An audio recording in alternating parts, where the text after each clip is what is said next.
Hello, hello, and welcome to the Rock Metal Podcast. I'm your host, Jon Harris, and today on the Rock Metal Podcast, we have Loren Israel, who is a music industry veteran, and he's worked with the likes of Jimmy Eat World, Plain White T's. I've got Coldplay here across my desk. I've got Less Than Jake, to name but a few of the astonishing artists. And Loren is here today to share some more information about himself, the industry, his services, his wisdom, his knowledge. So Loren, welcome to the show. Hi, John. Thank you very much for inviting me. I'm ready to be of service. Beautiful. Sounds great. And thank you for joining me in the studio today. If anybody's watching on YouTube, they can see that we are in the same space. So that is the magic of technology. Exactly. In truth, Loren is actually calling from sunny California, and I am in Canada, where it is just finished snowing and it's below freezing temperatures. So, you know, life is fair.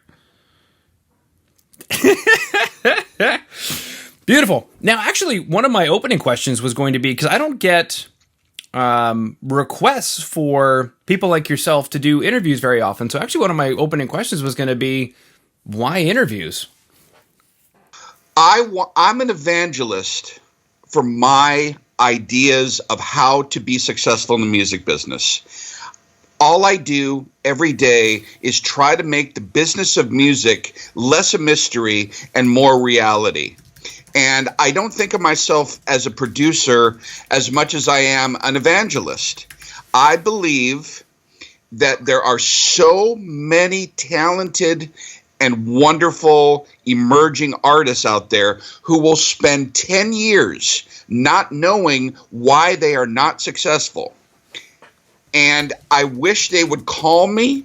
I wish they would reach out to me, because that's what I've been doing for the last 25 years. And I love doing it, and I love making bands successful. I know it sounds absolutely crazy, and it's a very lonely place to be, but that's what I am. I'm evangelizing, making the business of music more of a reality and less of a fantasy. Mm-hmm. Well, that's a really good way to put it, because as somebody who talks to bands several times a week for the last few years, one of the big questions I get, Loren, is how do we make it? Or how do we do it? Or how do we get signed? And there seems to be so much of a mystery shrouded in something that, as you put it, should be more of a reality. Like, get your ducks in a row and just go follow the steps, stay in the saddle, that sort of thing. John, you're saying it, right? Yeah. I mean, you're basically outlining very generally what I'm on the phone doing, literally, dude, 8 hours, 10 hours, 12 hours a day. So I know you were in the middle of it, but let me explain something to you. Yeah. If you wanted to be a carpenter, what would you do? You would apprentice for another carpenter, and you'd follow exactly what that successful carpenter does. And then once you've done it 10,000 hours or 100,000 hours or 1,000 hours, you'd know the foundation, you'd know the basics, and then you'd move on and you'd find your own path. If you were a doctor, a medical doctor, you would still have to do the practice of medicine. You learn the basics, you'd apprentice or go into internship, and then you'd become a doctor. But you have to learn by watching successful doctors perform surgery or pull out a tooth. Let me go one step further. If you were a plumber, how do you learn how to be a great plumber? You freaking copy successful plumbers. Okay. Why do artists and bands think they can be successful and duplicate their success without learning and knowing the science of it? It's absurd. It's ignorant. It's ridiculous. But that's what artists do. They think they know what the science and the foundations of success are in the music business. but they have zero idea because there may not be a curiosity, or they may want to live in a fantasy. They may want to believe that they could be Drake, or they could be Green Day, or they could be, Five Finger Death Punch, just because. I've got talent, Loren, that's why.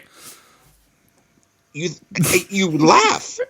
That's serious. I know. I've chatted with these people. Like, why can't I get signed to insert here? Nuclear Blast, Warner Music, whatever. I'm talented.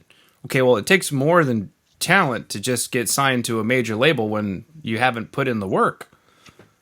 Not only that, but you have to put in smart work, because like anything, there's only a certain period of time you could fail. You can't fail for longer than 2 to 7 years, or else you have to get a real job, do something real, or do something what other people think are real. And by the way, let me say this. I think talent is overrated. I think talent alone doesn't take you anywhere. You have to have the discipline. Yeah. You have to have the indomitable spirit or the perseverance to get through the obstacles and to learn from your mistakes and to grow. And you have to have an understanding of the principles of success in the music business. Mm-hmm. If you don't, you will probably fail. And if you don't fail, if you succeed, you won't know how to repeat that success. Well, I think that's the key thing right there that you mentioned, Loren, is once you know those principles or those rules or however you want to, call them, you then repeat them. And only if you know the science. Yeah, only if you know why you got there. Yeah. It reminds me of, because I've chatted with some bigger artists, Breaking Benjamin, Korn. They knew what they were doing. They had their ducks in a row, and they did it. And, well, now I can mention the name Breaking Benjamin, and everybody in the world knows who they are. 100%. And, by the way, Breaking Benjamin has done it more than once and has a very long career. Not by accident at all. Yeah. At all. So what I do, and again, I use the word evangelize. I'm really big on that word. I'm evangelizing, taking responsibility for what it is you say your dreams are, and find out what it is. And by the way, if you don't call me, or if you don't call John, or if you don't call your or get in contact with a mentor or whatever, all you got to do is find your favorite band and figure out what they did. Figure it out. Yeah. Ask someone. You can't do this on your own. No band or no artist does it on their own. Yeah. Now, something you mentioned there, especially with Breaking Benjamin, was, it isn't an accident. And I've never chatted with Chad Kroger myself, but in interviews with him, I know that he had dissected it over time and eventually stumbled upon the formula, and Nickelback is what it is today. Is that basically what it is when it's not an accident? Okay, so you bring up Chad. So I met Chad over a series of a weekend. Very long story, but he was managed briefly by one of my best friends, and I was working with an artist that he was going to sign to his label that was on. Oh my God, it was like, I don't know if it was Arist at the time, but it was one of Clive's labels. Long story. Okay. And whether you like his music or not, it does not matter. This guy is a song scientist. And coming from a song scientist like me, he knew all the reasons why a song is a hit. I mean, I've never met someone that was as much of a genius and as socially repugnant as he is. He's a freaking song genius. I'm serious, dude. So there's a reason why at the time his songs resonated. because he worked at it. He knew that there are certain elements that every song must have if it is to be successful, and the reasons why. So what that means is his success level is higher because he's already in it. In other words, if he accepts that there are elements to a song that are consistent with 99% of songs, and he implements those characteristics, he's closer to success. Mm-hmm. Yeah, exactly. Now, one of the things that I saw here, speaking of hit songs and the science of it, you executive produced "Hey There, Delilah." Is that true? Oh yeah. I mean, I met Tom Higginson and the band. Well, let me say this. What happened was I was working at Capitol at the time, and I was always producing bands, and I was always helping manage bands even when I was at Capitol. And I went on a fanzine, and there was this band I thought was cool. I didn't really like them. And at the time, they had like a list of all their friends, all the local bands. And then by the name of the local band, the Plain White T's, it said something like catchy songs. And I remember I went to their songs and I fell in love with their songs. Mm. I found out how to get a hold of one of the kids in the band. And I said, "Hi, my name is Loren. I like your music. Can I come and meet you?" And I met them. I began to manage them, and I produced and developed the first record, Stop. And I executive produced the second record with another guy that I helped produce their first record, Ariel Rekshide, who is now a famous, huge he did everyone from Madonna to Haim to Adele. Ariel came from a band called the Hippos that I produced and managed and got them a record deal.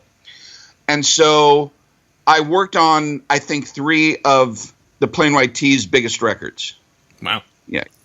Now, I guess I'm curious, how much does the band bring in, and then how much, is it like a 50-50 where they come in and they're like, this is pretty good, but we need to tweak it here and here and here? Is that how? Yes. Okay. Yes. And each song comes in at different kind of places, and I'm a reflection of the song, and that's not easy.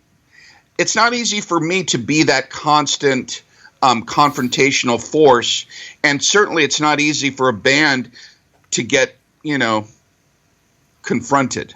I like to call it communication, but essentially it's very difficult because nobody wants to be given feedback on everything they do. But that's the reality. I mean, if you go to any kind of record label, be it, like you said, Nuclear Blast, Sumerian, Warner Brothers, whatever, they're all going to have an opinion of the records they're putting out. Why? Because they want to have songs that they know are going to propel their label and their promotional efforts for maximum exposure, whether it be independent or major. So I'm that guy. Okay. I think, because one of the things I wanted to establish there is I think a lot of people think that a band goes into a record label and the band just gets washed up and set up and they don't have any say in anything. But something that I have found out over the years, such as in the case of what you just said there and Breaking Benjamin, is no, the band was ready to go. They were the ones doing it, writing the songs. And then they did, of course, meet people like yourself who helped, but if the band hadn't been there to write the songs, then they wouldn't have been there. Let me take it one step further. When any band gets to any level of someone else helping them, that is a relationship that must be respected, right? Again, let's look at it like it's a business, right? If you own a flower store and you have to bring in flowers. So you have to buy flowers from a vendor or a distributor. So you want to have a reciprocal relationship with your vendor or your business partner. When a band thinks that they're going to a label and they just now got signed, and they want to do things all by themselves in a cocoon, it's never going to work, because that's not how business is done. Yeah. I mean, it's just that simple. Nobody in any other business does that. Right. Having said that, in the major label world and some independent labels, you immediately you get signed and it's euphoric for about a week. Then you move to the back of the bus. You move to the back of the bus, and it's incumbent upon you to get to the front of the bus. If you don't, you'll get dropped or you'll get sloughed off. Nobody will care about you. And that's when perseverance, an indomitable spirit, consistent, disciplined, and prolific songwriting needs to happen to the nth degree, or else you're just going to lose that spot because someone else wants to take it. Mm-hmm.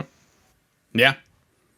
And maybe because I just saw John Wick, I'm thinking of what they said about him: focus, commitment, and sheer effing will. Let me ask you a question, John, and let's just be totally honest. Yeah. We set up this interview, and you probably do several interviews a week, if not more. Mm-hmm. And some are better than others, but you've got to actually get through the interview, because before the interview you say, oh, I've got to talk to this guy Loren. I've never met him. Is he going to be boring? Are we going to get along? Who is he? Whatever. But you do it anyway, and you do it the best of your ability. Mm-hmm. The reason I say that is that a lot of times musicians have this idea that they're going to live this Peter Pan life, and that they don't really need to put in the effort because they've already gotten there. But it's not reality. No. Once you get there, you got to work even harder to stay there. Very true. I'm working hard right now to stay in this interview, Loren. Well, I mean, no, I'm it's not. True. I'm just kidding. But it's true. Yeah. I mean, you got can I ask you how many interviews you do a week? Sure. Just last week I did 14. Right. It's not easy. Nope. It's not easy being excited, being optimistic, curious, professional. Then you got to edit it. It's a lot of fucking work. Uh-huh. It is. And sometimes you don't want to do it. And what do you do when you don't want to do it? Well, to be perfectly honest with you, Loren, not that I didn't want to meet you, but today I had that feeling where I was like, ugh, do I really want to do this today? I could just cancel it, or I could remove it. But you know what I did instead? I jumped up. It! I did it. You strapped the fuck up and you did it. Yep. You're laughing, but that's a big fucking move. Yeah. I rest my case. Bands need to do that. Yeah. And unfortunately, they don't as much as they should. Yeah.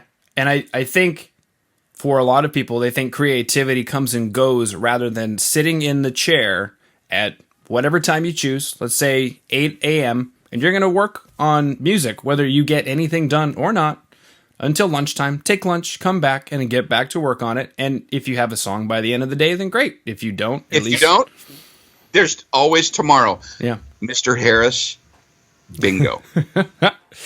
Beautiful. Now, something you mentioned was for the last 25 years, you've been helping artists develop.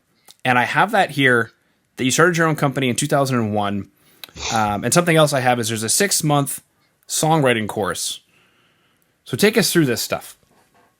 Well, the first thing I do is I ask my artists to analyze Billboard #1 songs. And I show them how to do it. It's very, very simple. And I show them that every single Billboard #1 song, whether it be Metallica or Madonna, they all have similar characteristics. Then what I do is I shepherd them and guide them to helping them send me one song or two verses and choruses every week.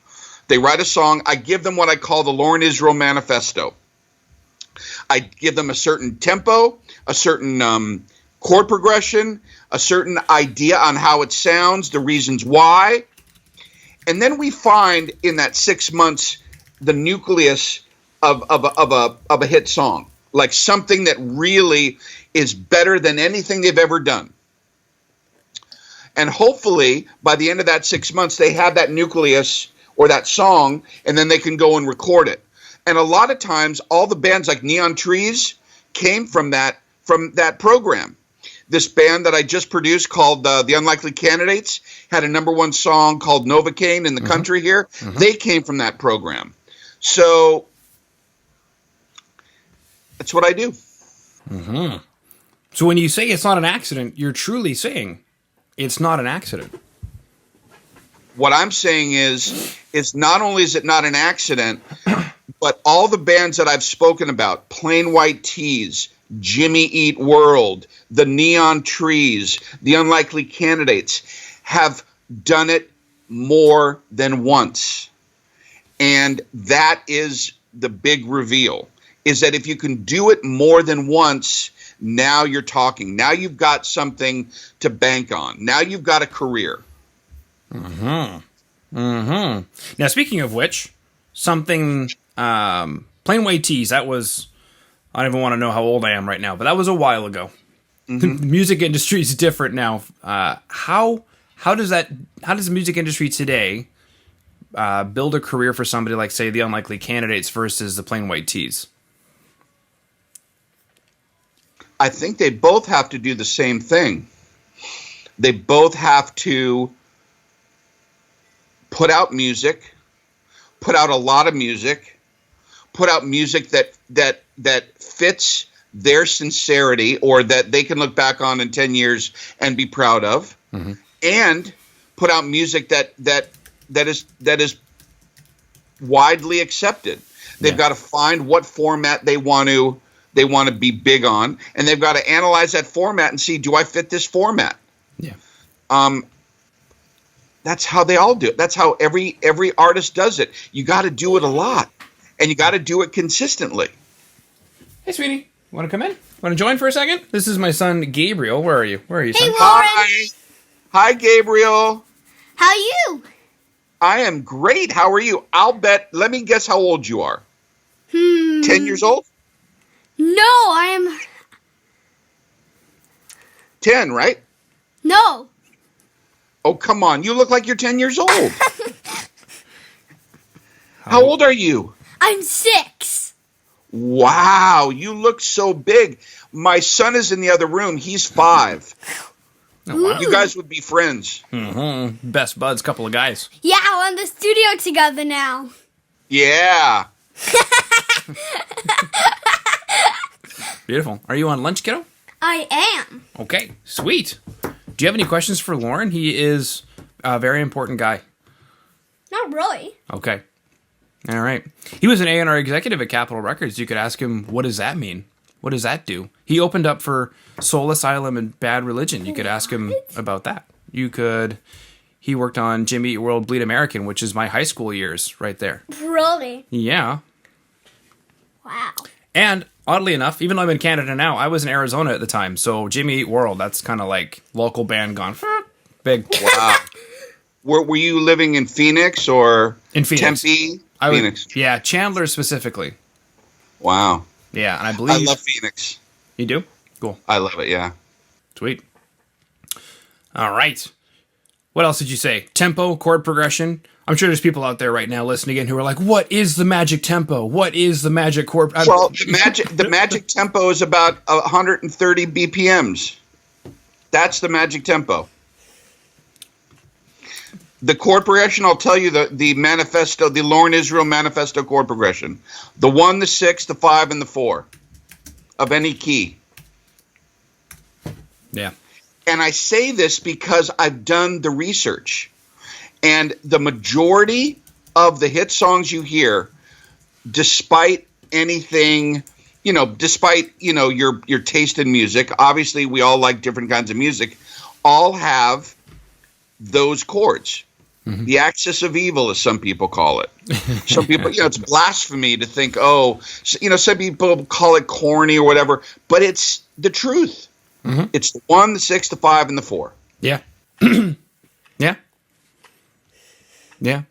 Oddly enough, I just chatted with David, ex-Korn drummer, and we got on the topic of tempo because for Korn, and now it's just kind of drilled into his head, he was saying between 94 and 100, if we can get something grooving between 94 and 100, where we know the crowd's going to be bumping up and down, that's our bread and butter. So he knew what his audience wanted. Yep. And that's essentially what we're talking about. Yep, and delivered it. And so if he's not in that tempo, then he's got to work harder on something else. If he's inside that range, that's just helpful. Mm-hmm.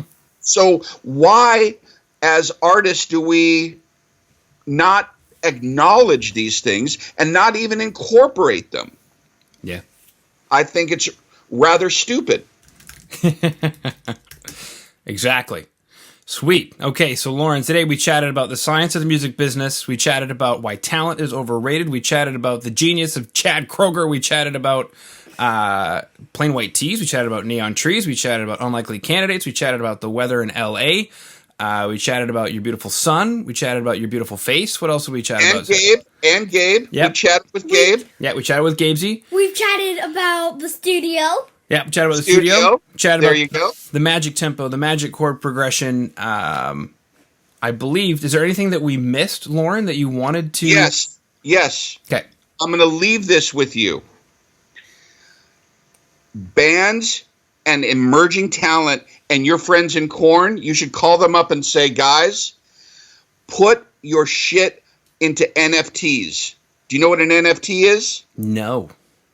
I want everyone in a band to look up non-fungible tokens and tokenize your art, become your music and everything you can. It's going to be something that you could make hundreds of thousands of dollars on. I'm serious. NFTs, the future. Okay. Beautiful. And I will have the link to your website where people can find out more about you, lorenisrael.com. Thank you. You're welcome. As well as the link to your services. I found it on here.